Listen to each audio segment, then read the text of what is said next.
महाराष्ट्रातल्या कृषी वीज पंपांची 48,000 कोटीची थकबाकी असल्याचा नवा शोध देवाभाऊनी लावला। हा एक मोठा घोटाळा आहे। उरलेली सगळी वीज शेतकऱ्याच्या नावावर टाकायची, चोऱ्या सगळ्या शेतकऱ्यांच्या नावावर खपवायच्या। शेतकऱ्यांनी एवढी वीज वापरली असं रेकॉर्ड तयार करायचं, असं गेली अनेक वर्ष।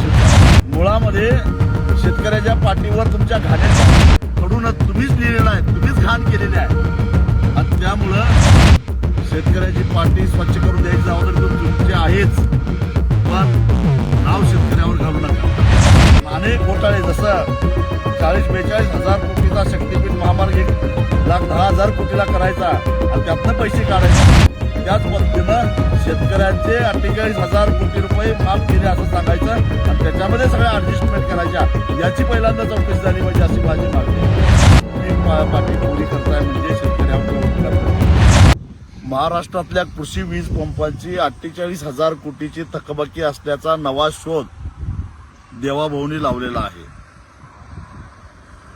हा एक मोठा घोटाळा आहे।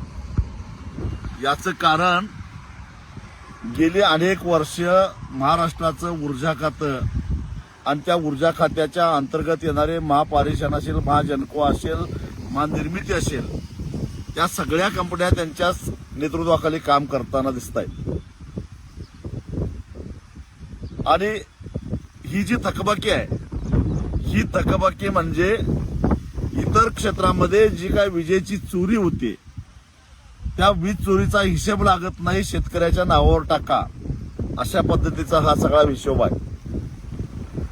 कारण शेतकऱ्याला हॉर्स पॉवरवर म्हणजे अंदाजाने वीज दिली जाते, म्हणजे जे इतर वापरत नाहीत ती उरलेली सगळी वीज शेतकऱ्याच्या नावावर टाकायची, चोऱ्या सगळ्या शेतकऱ्यांच्या नावावर खपवायच्या आणि शेतकऱ्यांनी एवढी वीज वापरली असं रेकॉर्ड तयार करायचं, असं गेली अनेक वर्ष चालू आहे। देवाभाऊ जेव्हा महाराष्ट्राचे उपमुख्यमंत्री होते, ऊर्जा खातं त्याही वेळा त्यांच्याकडेच होतं। मी एकदा त्यांना भेटलेलो होतो आणि त्यांना विनंती केली की आमचे शेतकऱ्यांची काही थोडीफार त्यावेळी दुष्काळ सदृश परिस्थिती होती, थोड्याफार थकबाकी राहिल्या आहेत, विशेषतः मराठवाड्यातल्या आणि विदर्भातल्या। कारण पश्चिम महाराष्ट्रातल्या लिफ्ट योजना असतील किंवा पश्चिम महाराष्ट्रातला बागायतदार शेतकरी असेल किंवा उत्तर महाराष्ट्रातला नाशिक नगरचा शेतकरी असेल, त्यांना नियमित वीज बिल भरावंच लागतं। पण जे बाकीचे जे थकबाकीदार आहेत त्यांना एकदा काहीतरी योजना आणा सवलतीच्या दरामध्ये। यापूर्वीच्या सरकारने ज्या पद्धतीनं वीज बिल संपून टाकलेली होती तशी एक योजना आणायची विनंती करायला मी गेलेलो होतो। त्यावेळी देवाभाऊनी सांगितलं की वीज बिल भरायची आवश्यकताच नाही, तुम्ही कशाला चिंता करताय। मी त्यांना सांगितलं की वीज बिल नाही भरलं तर महावितरण 18% व्याजानं त्याच्यावर व्याज आकारणी करते आणि परत चक्रवाढ व्याजानं ते सगळं वसूल करतात। कारण हे 48,000 कोटी रुपये दाखवले आहेत, हे व्याजावर व्याज व्याजावर व्याज व्याजावर व्याज असं करत करत हे 48,000 कोटी झाले आहेत आणि तेही शेतकऱ्यांनी न वापरले अत्यंत अल्प। तसं जर काही इमानदारीनं हिशेब केला असता तर ही थकबाकी केवळ 7 ते 8,000 कोटी रुपये झाली असती। म्हणजे अन्य मार्गानं अन्य भागामध्ये झालेल्या चोऱ्यांचा 18% म्हणजे आज सावकार सुद्धा एवढा व्याज आकारणी करत नाही, त्या व्याजाची आकारणी करायचं आणि आता म्हणायचं की शेतकऱ्यांची आम्ही पाठी कोरी करत आहोत। मुळामध्ये शेतकऱ्याच्या पाठीवर तुमच्या घाणेरड्या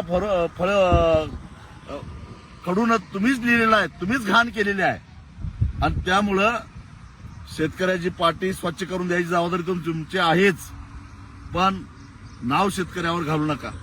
कारण अनेक घोटाळे जसं 40-42 हजार कोटीचा शक्तीपीठ महामार्ग 1,10,000 कोटीला करायचा आणि त्यातनं पैसे काढायचे। त्याच पद्धतीनं शेतकऱ्यांचे 48,000 कोटी रुपये माफ केले असं सांगायचं आणि त्याच्यामध्ये सगळ्या ऍडजस्टमेंट करायच्या। याची पहिल्यांदा चौकशी झाली पाहिजे अशी माझी मागणी आहे। 2 वर्ष झालं सरकारनं 7.5 HP पर्यंतची वीज मोफत केलेली आहे आणि ही जी थकबाकी देवाभाऊ म्हणतात ते त्याच्या आधीची व्याजावर व्याज व्याजावर व्याज व्याजावर वाढत चाललेली ही पाठी कोरी करताय म्हणजे शेतकऱ्यावर काही उपकार करत नाही। या ऍडजस्टमेंटची खरं तर चौकशी व्हायला पाहिजे। कारण हा सारा घोटाळा काय तुम्ही शेतकऱ्याला दिवसा वीज द्यायच्या नावाखाली जे कुसुम योजना आणि अन्य योजनेच्या माध्यमातून जे सोलर प्रकल्प राबवलेले आहेत, त्यासाठी खरेदी केलेले सोलर पॅनेल त्याची खरी किंमत किती आहे आणि ते महावितरण महापारेषणच्या महाजनकोच्या माध्यमातून कितीला खरेदी केल्यात याचीही चौकशी झाली पाहिजे. आणि ही सगळी चौकशी झाली तर ज्या 70,000 कोटीच्या सिंचन घोटाळ्याचा गाजावाजा करून देवाभाऊंनी 2014 साली सत्ता हस्तगत केली, त्याच्यापेक्षाही मोठा घोटाळा बाहेर आल्याशिवाय राहणार नाही. कोल्हापूर जिल्ह्यातील सर्वच अचूक घडामोडींसाठी डिजिटल कोल्हापूरच्या सर्वच प्लॅटफॉर्मला लाईक, फॉलो, सबस्क्राईब करा.